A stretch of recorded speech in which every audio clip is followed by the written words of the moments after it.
जय हिंद, नमस्कार। मैं अंबर जैदी स्वागत करती हूँ आप सबका एक बार फिर से हमारे आज के कार्यक्रम में। दोस्तों, चाइना के पार कॉरिडोर्स में एक बड़ा खतरनाक भूकंप आ चुका है। पीएलए के सबसे पावरफुल जनरल्स, जो कभी कमांड्स देते थे, आज खुद इन्वेस्टिगेशंस के घेरे में हैं। और नाम जेन यूजिया, लुई जेनली, और ये ऑफिसर्स वो सिर्फ नाम के सिर्फ ऑफिसर नहीं, बल्कि शी जिनपिंग के मिलिट्री सिस्टम्स के पिलर थे। और आज जब ये पिलर हिलते हैं तो सिर्फ कुर्सियां नहीं, बल्कि पूरा सिस्टम कांप जाता है। सवाल सिंपल है, ये करप्शन ड्राइव है या कू प्रिवेंशन? ये चाइना की आर्मी के अंदर क्या चल रहा है, क्या दरार पड़ चुकी है? और सबसे बड़ी बात ये कि क्या ताइवान, साउथ चाइना सी और इंडियन बॉर्डर्स पर इसका क्या असर पड़ने वाला है, आज की इस चर्चा में हम शामिल करेंगे। और जो सब हो रहा है वो रूटीन अरेस्ट तो नहीं है, ये चाइना की जो मिलिट्री सोल है उसकी सर्जरी होती हुई नजर आ रही है। तो आज की चर्चा शुरू करते हैं। उमेश जी, बहुत स्वागत है आपका। जय हिंद, नमस्कार। जय सिया राम अंबर जी। जय सिया राम। उमेश जी, क्या शी जिनपिंग जो है अपने ही आर्मी पर भरोसा खो चुके हैं? क्या चल रहा है? कुछ कू प्रिवेंशन हो रहा है अपने ही जो क्लोज जनरल्स के खिलाफ? इस तरह की कार्रवाई, क्या कुछ? देखिए, शी जिनपिंग जो है वो चाइना के अंदर वो प्रेसिडेंट ऑफ चाइना है। वो जनरल सेक्रेटरी है कम्युनिस्ट पार्टी ऑफ चाइना के। और वो चाइनीज मिलिट्री कमीशन के चेयरमैन। और ये बहुत इंपॉर्टेंट पोस्ट होते हैं चाइना के अंदर। तो एक बताया, जैसे आप समझ लीजिए, excessive centralization of power in China is happening. And ये जो सेंट्रलाइजेशन ऑफ पावर है, it is in the hand of Xi Jinping. अब वहां पर जी जिनपिंग ने 2012 में सत्ता पे वो बने थे, वो प्रेसिडेंट ऑफ चाइना बने थे। और उन्होंने अभी अपने आप को प्रेसिडेंट फॉर लाइफ बना दिया है। तो और बाकी के जितने भी लीडर्स है सीसीपी के, उनको एक तरह से अपॉर्चुनिटी डिनाई हो गया है कि वो चाइना को लीड कर सके। सबके पॉलिटिकल एस्पिरेशन होते हैं। और हमने बार बार रिपीटेडली बोले हैं कि कैसे चाइना के अंदर अटेम्प्टेड कूप हुआ है पिछले टाइम भी। जोंग नांगहाई जो चाइना के अंदर जो बोलते हैं वहां का पावर सेंटर है, वहां पर भी बहुत बड़ा एक तरह से मिलिट्री कूप होने वाला था मई के अंदर, जिसको कई तरीके से प्रिवेंट कर दिया गया। उसके जो आर्किटेक्ट थे वो जांग यूजिया थे। जांग यूजिया जो है वो पॉलिटिकल ब्यूरो जो चाइना की कम्युनिस्ट पार्टी ऑफ चाइना है उसके मेंबर है। और वो वाइस चेयरमैन है चाइना के मिलिट्री कमीशन के। तो जो एक तरह से बोलते हैं जी जिनपिंग के बाद जो नंबर 2 इन चाइना है in political structure, he is Zhang Youxia. और एक लीडर जिनका नाम है लियू जेनली। लियू जेनली जो है वो भी जो चाइना के कम्युनिस्ट पार्टी ऑफ चाइना के पॉलिटिकल ब्यूरो है उसके मेंबर भी है। और वो चीफ ऑफ स्टाफ है of CMC, joint staff department. उनके अलावा 17 अन्य जनरल्स को उन्होंने बंदी बना लिया है, उनको अरेस्ट कर लिया है, नजरबंद कर लिया है। इसका मतलब सबसे बड़ी बात है, चाइना कुछ बहुत बड़ा करने वाला है साउथ चाइना सी में। क्योंकि जी जिनपिंग जो है उन्होंने कहीं ना कहीं अपना जो इंटेंशन है वेरी क्लियर कर चुके हैं कि वो ताइवान को चाइना का भाग बनाना चाहते हैं। और 2027 में अमेरिकन इंटेलिजेंस एजेंसीज ने भी बोला है कि चाइना में अटैक ताइवान बाय 2027। और उसके लिए मिलिट्री ड्रिल्स भी हो रहे हैं। चाइना जो है ताइवान को एनसर्कल करके भी रखा है। और इसी के वजह से जापान की जो प्राइम मिनिस्टर है उन्होंने भी कंसर्न्स रेज किए। और ताइवान के पास जो आइलैंड है वहां पर वो मिसाइल डिफेंस सिस्टम्स लगा रही है ताकि वो ताइवान के डिफेंस में आ सके। इस समय आप ये देखिए कि जो साउथ चाइना सी है वो हॉट होता जा रहा है। और अमेरिका भी अपनी जो एक्टिविटीज है वो इंक्रीज कर रहा है इन साउथ चाइना सी। उन्होंने पिछले दिनों $11 बिलियन के जो आर्म्स एक्सपोर्ट है ताइवान के लिए अप्रूव किए। और ताइवान ने भी अपना जो मिलिट्री जो आयरन डोम सिस्टम्स है वो अभी इसराइल से खरीदा है। एक तरह से साउथ चाइना सी में इसराइल, अमेरिका और ताइवान का अलायंस होता जा रहा है।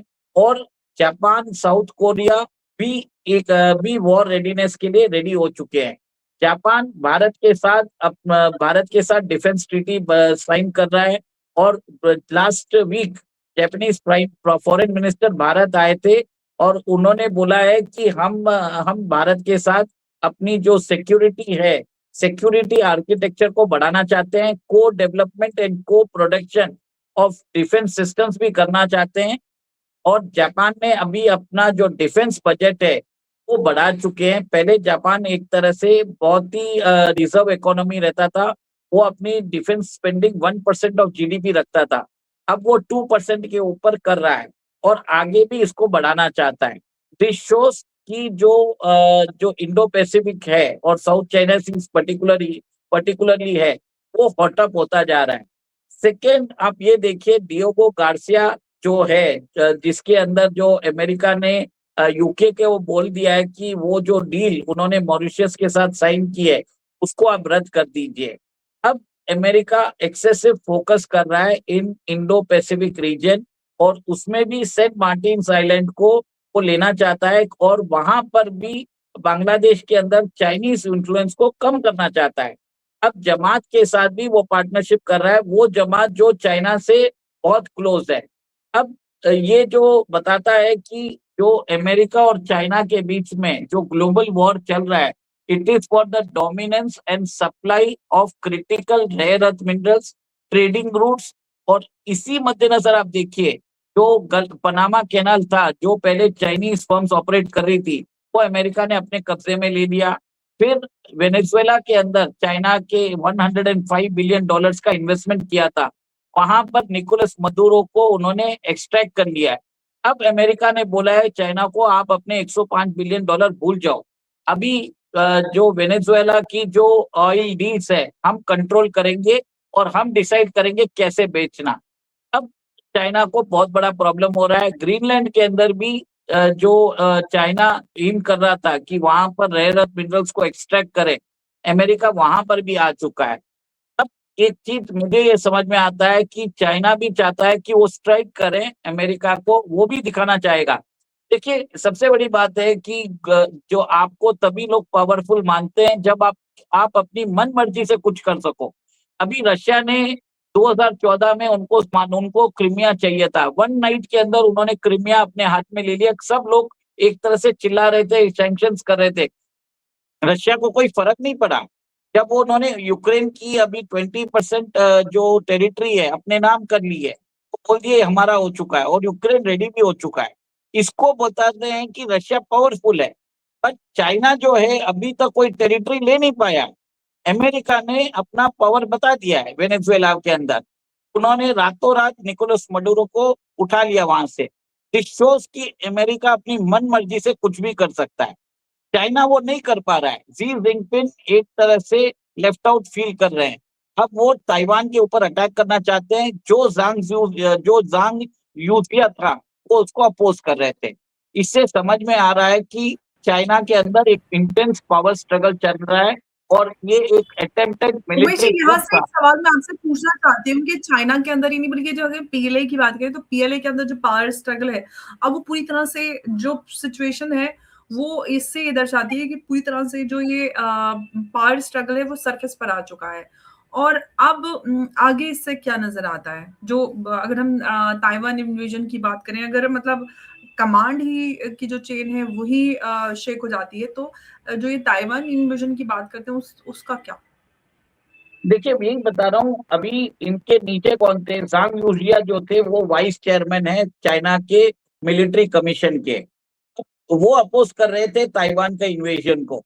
वो चाहते थे कि चाइना को अपनी इकोनॉमी पे ध्यान देने की जरूरत है और इस समय कोई भी मिलिट्री एडवेंचर वो चाइना की इकोनॉमी के हित में नहीं है। जी जिनपिंग अपना पर्सनल जो अपना कैरिश्मा है वो बनाना चाहते हैं, वो माओ जेडोंग की जो लेगेसी है उसको इरेज करना चाहते हैं। वो खुद का एक तरह से वो माओ जेडोंग से अपने आप को बड़ा लीडर साबित करने के लिए वो बहुत टाइम से वो वहां पर चाइना के अंदर बहुत सारी कोशिश भी कर चुके हैं।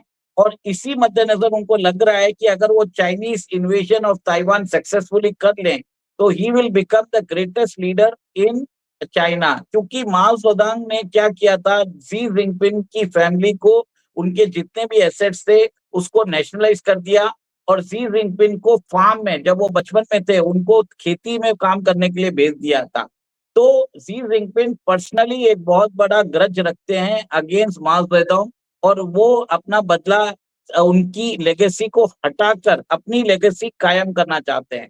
This is the reason for ये जो जी जिनपिंग का ऑब्सेशन है, उससे उसके कारण चाइना के अंदर इकोनॉमिकल प्रॉब्लम्स आ चुके हैं। आप ये देखिए, आज चाइना के अंदर जो खबर आ रही है, वहां की रियल स्टेट सेक्टर है वो खत्म जैसा हो गया है। चाइना की 20 ट्रिलियन इकोनॉमी में 30% जो कंट्रीब्यूशन होता है वो अब उनके रियल स्टेट सेक्टर से होता है।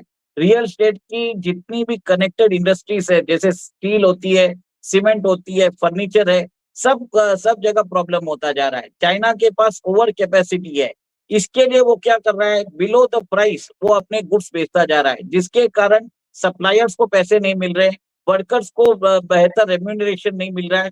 चाइना के अंदर जो एक्सपेक्ट्स है वो चाइना छोड़ के भाग रहे हैं। वहां पर प्रॉपर्टी प्राइसेस 16 मंथ से कंटिन्यूसली गिरते जा रहे हैं। 300 बैंक जो है चाइना के अंदर डिसअपियर हो चुके हैं। एक तरह से चाइना के अंदर इंटरनल डिसेंट बढ़ता जा रहा है, और सीसीपी जो है वो फियर कर रहा है कि जैसे ईरान के अंदर जो अभी रेवोल्यूशन हुआ, जेंजी रेवोल्यूशन, वैसा तियानमेन स्क्वायर जो 1989 में हुआ था, वैसा मंजर वापस रिपीट ना हो जाए। अब इसके लिए वो क्या कर रहे हैं, सब एक तरह से मैसेज भेज रहे हैं कि इंटरनल डिसेंट को वो टॉलरेट नहीं करेंगे। इसलिए उन्होंने एक की स्ट्राइक में जितने भी 18 से 18 टू 19 जनरल्स को पकड़ चुके हैं, उनको नजरबंद कर दिया है। एक this is a clear message for the Chinese citizens. आप जो है, आप सीसीपी के खिलाफ रिवोल्ट नहीं कर सकते, आप शी जिनपिंग के अगेंस्ट नहीं बोल सकते, क्योंकि ईरान के अंदर जो इमेजेस आई है, चाइना के अंदर एक चैटर हो गया था कि हमें भी कुछ ईरान के जैसे करना चाहिए, और तियानमेन स्क्वायर की भी जो मेमोरीज है वो भी लोगों के अंदर वापस आ रही थी। देखिए, चाइना ने क्या किया, 1990 के बाद कंटिन्यूसली इकोनॉमिक ग्रोथ हो रही थी। जब तक इकोनॉमिक ग्रोथ हो रही थी वहां के सिटीजन्स को फर्क नहीं पड़ रहा था, पर पिछले 5-6 साल से वहां पर इकोनॉमिक हार्डशिप आ चुकी है। चाइना के अंदर एक एक तरह से बोलते हैं मिडिल इनकम ट्रैप हो चुका है, वहां पर बढ़ नहीं रही है। लोग जो है कंजम्पशन ज्यादा नहीं कर रहे हैं, लोग सेविंग्स कर रहे हैं। चाइना के अंदर 70% जो लोग हैं अपनी सेविंग्स प्रॉपर्टी में रखते हैं। अब वो प्रॉपर्टी की वैल्यू 25% हो चुकी है, 25 to 30% हो चुकी है। तो आप सोचिए कि अगर आपके पोर्टफोलियो में 70% आपकी वेल्थ, अगर आपकी वेल्थ होती है प्रॉपर्टी के अंदर और उसकी वैल्यू 75% गिरती है, तो आपकी जो नेट वेल्थ है वो आधी हो जाती है, जिसके कारण लोग मॉर्गेजेस नहीं भर रहे हैं। मॉर्गेजेस ना भरने से बैंकिंग प्रॉब्लम्स चालू हो चुके हैं। ओवरसीज जो रियलिटी कंपनीज है वो अपने ओवरसीज डेट पे डिफॉल्ट कर चुकी है। कंपनीज जैसे आपको याद होगा, एवरग्रांड है, फिर बाद में कंट्री गार्डन है, फैंटेशिया है, और अभी एक कंपनी की जो डिफॉल्ट की बात हो रही है वो है वांके ग्रुप। वांके ग्रुप जो है वो चाइना के अंदर बताया जाता है कि it is Chinese CCP favoured company है, और शेंजन मेट्रो स्टेशन का उसके अंदर स्टेक भी है, 30% स्टेक। वो कंपनी भी डिफॉल्ट के अंदर आ चुकी है। एक तरह से चाइना के अंदर कोलैप्स की तरफ जा रहा है, और उस समय चाइना के अंदर Xi Jinping increase military budget करते जा रहे हैं, मिलिटराइजेशन कर रहे हैं, और लोगों को एक तरह से डर है, जैसे सोवियत यूनियन कोलैप्स हुआ वैसे चाइना भी कोलैप्स हो सकता है।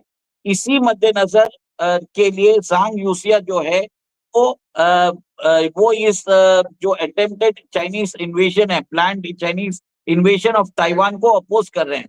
और सीसीपी के अंदर भी आप ये देखिए, वहां पर 2-3 गुट है, और वहां पर एक ग्रुप जो है, जो शांघाई ग्रुप बोलते हैं, उसके अंदर वो एक तरह से शी जिनपिंग को अपोज कर रहा है। और ये जितने भी जनरल्स हैं वो शांघाई ग्रुप के हैं, जो उनके इन्वेस्टमेंट्स लगे हुए हैं। और अमेरिकन कंपनीज के चाइना के अंदर अभी बताते हैं अराउंड $10 ट्रिलियन का इन्वेस्टमेंट किया हुआ है। और चाइना जो है उनको ओवरसीज जो उनके जो ओवरसीज इन्वेस्टमेंट है वो ले जाने नहीं दे रहा है। तो एक तरह जी। से इंटेंस पावर स्ट्रगल चल रहा है चाइना के अंदर। इसके लिए एक तरह से शी जिनपिंग ने यहाँ पर एक पूरी सफाई कर दी है और कंप्लीटली जो इंटरनल डिसेंट है वो खत्म कर दिया है। अच्छा उमेश जी, ये सब कुछ हो रहा है, इससे जो भारत और चाइना एलएसी है उस पर इसका क्या इम्पैक्ट आपको नजर आता है? देखिए, मेरा ये मानना है कि शी जिनपिंग पे भरोसा नहीं कर सकते। हमारे लद्दाख या अरुणाचल प्रदेश पे भी वो हमला कर सकते हैं। We can not trust the Chinese, it is as clear as that. मैं आपको क्लियर कट बोल देता हूँ कि जितने भी ये मेजर्स होते हैं जो चाइना बताता है कि दोस्ती की जब ज्यादा बात करता है तो चाइना धोखा भी दे सकता है। इससे आप समझ लीजिए it's a warning sign for India, और हमें भी अपना जो गार्ड है वो लोअर नहीं करना है। एलएसी के ऊपर हमें अपनी मिलिट्री डिप्लॉयमेंट और बढ़ा दी देनी चाहिए। बिल्कुल, लेकिन उमेश जी एक सवाल मैं यहाँ से एक और आपसे ये सवाल पूछना चाहती हूँ कि क्या ये जो कुछ हो रहा है ये शुरुआत है एंड गेम की, कुछ ऐसा होने वाला है? देखिए, मैंने बहुत बार बोल चुका हूँ कि चाइना को अमेरिका प्रोवोक कर रहा है ताकि चाइना जो है अ, ताइवान का इन्वेशन कार्य करे। उसके कारण उसके डिफेंस एक्सपेंडिचर बढ़ेंगे, लोगों का जो डिसेंट है इंटरनल डिसेंट बढ़ेगा, और वो एक स्ट्रक्चरल डीके और इंटरनल इम्प्लोजन इन चाइना चाहता है। और अमेरिका, ये मेरा मानना है, ये मेरा व्यू है, अमेरिका सक्सीड होता हुआ नजर आ रहा है। ये 2022 में चालू कर दिया था। इसकी चिंगारी लगाई थी नैन्सी पेलोसी ने, जब एज स्पीकर ऑफ अमेरिका उन्होंने ताइवान विजिट की थी। और स्पीकर जो होता है अमेरिका में, वो थर्ड हाईएस्ट कॉन्स्टिट्यूशनल पोस्ट होता है after the president of America, after vice president of America. तो America is actually playing its game very smart, और चाइना को वो प्रोवोक कर रहा है कि आप ताइवान पर हमला करो, और उसके बाद अमेरिका वहां पर कुछ ना कुछ उसको फायदा होने वाला है। और एक चीज देखिए, अमेरिका ने चिप्स एक्ट पास कर दिया है, और जो ताइवान की कंपनी है टीएसएमसी, वो भी अब अमेरिका में अपनी कंपनीज, वो अपनी अमेरिका में अपना प्रोडक्शन प्लांट खोल रही है। एरिजोना में उन्होंने अराउंड 900 एकर्स ऑफ लैंड भी लिया है उधर। तो ये बताता है कि जो चाइना के इन्वेशन को मद्देनजर रखते हुए अमेरिका एडिशनल सप्लाई चेन भी बना रहा है। बिल्कुल, और इतिहास गवाह है दोस्तों, जब भी किसी देश की आर्मी अपनी लीडरशिप से लड़ती है तो दुश्मन बॉर्डर पर नहीं बल्कि दुश्मन सिस्टम के अंदर होता है। और चाइना के अंदर जो ये जनरल्स गिराए जा रहे हैं, क्या ये भी हो सकता है कि कल चाइना की स्ट्रेटेजी गिरेगी या फिर दुनिया एक और अनप्रोटेक्टेबल चाइना देखेगी? और ये जो अरेस्ट है ये सिर्फ सिंपल अरेस्ट नहीं बल्कि ये एक वार्निंग है कि चाइना जो है उसके अंदर सब कुछ ठीक नहीं है, कुछ तो है जो जिसकी पर्देधारी है। उमेश जी बहुत धन्यवाद आज इस चर्चा में हमारे साथ जुड़ने के लिए। नमस्कार, जय हिंद, जय भारत। जय सिया राम। जय श्री राम। उमेश जी।